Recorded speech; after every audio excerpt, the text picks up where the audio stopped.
Hi everyone, welcome to another episode of Technology Philosophy. Today I would like to talk about personal identity. As a philosopher of contemporary technology issues such as cognitive enhancement, nanotechnology, complexity, quantum information, blockchain technology, and big data, a natural topic comes up with the increasing integration of humans and technology about the future of personal identity. Personal identity is a convenient construct that we use as humans in society, but there is no fundamental support for it. There are no grounds for personal identity or the existence of the individual in the four fields that consider the topic most directly: biology, psychology and sociology, philosophy, and evolutionary biology. In evolutionary biology, the thinking is that personal identity evolved as a fitness adaptation for the drivers of resource acquisition, status garnering, mate selection, and group belongingness. If these drivers were to shift, so too could the need for personal identity. Even without being able to edit human biological utility functions directly, evolutionary biological drivers are changing through culture, as can be seen in the shrinking populations of Japan and Italy and the global decline in replacement-level birth rates. In biology, there is no case for privileging the individual as a biological unit. There are many other equally salient classification levels, such as gene, a genome, a species, and an ecology. Individuals have been a convenient focal point because we are solipsistic and because it is easy to identify the beginning and ending of individuals for measuring purposes.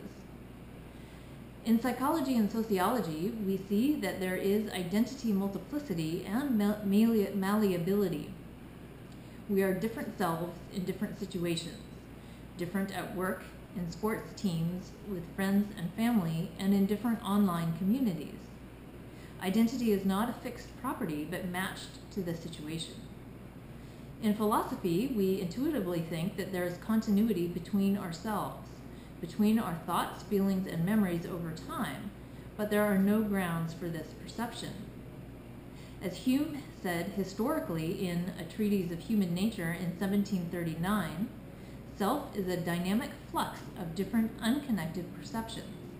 And as Derrida said more recently in the tradition, of grammatology in 1967, self is never finished. Self is a constantly rewritten, reinterpretable text, written as difference to local context, as a relation between psyche, society, and world. The British moral philosopher Derek Parfit in Reasons and Persons in 1984 also does not support the traditional view from the philosophy of mind that personal identity is needed for continuity and persistence, John Locke's persistence of consciousness. He counters that the personal identity is not required for the survival of the organism. And there is proof for this. In 2012, the Hal Hirschfield lab at UCLA carried out fMRI studies that found that while we have a strong mental representation of our current selves, we do not have a similar sense of our future selves. And in fact, our future self is no different to us than thinking of a politician or celebrity. This may be why we procrastinate and are not good with delayed gratification. We think of our future selves as strangers, not as a fidelitous continuity with our current selves.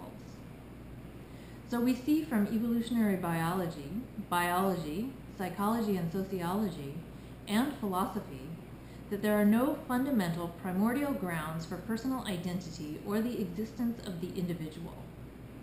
This suggests that the convenient construct of personal identity we use every day as a societal organizing parameter is ephemeral, not foundational, and therefore could be open to shifting if the conditions and value for its existence no longer hold.